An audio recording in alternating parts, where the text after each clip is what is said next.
বস, নতুন একটা ইনকামের রাস্তা পাইছি।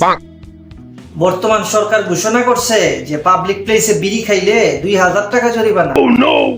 তো তাতে আমার কি? এইটাই তো সুযোগ।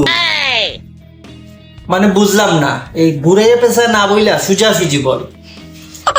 সব জায়গায় তো আর পুলিশ থাকে না, তো ওইখানে জরিমানা কে নিব?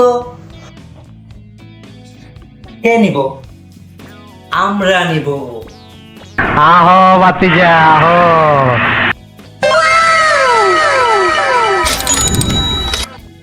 দারুণ একটা আইডিয়া বাকফ। যা ওইখান থেকে যত টাকা ইনকাম হইব এর 2% তো।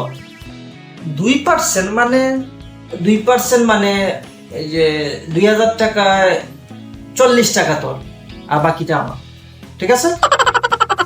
2000 টাকায় মাত্র 40 টাকা।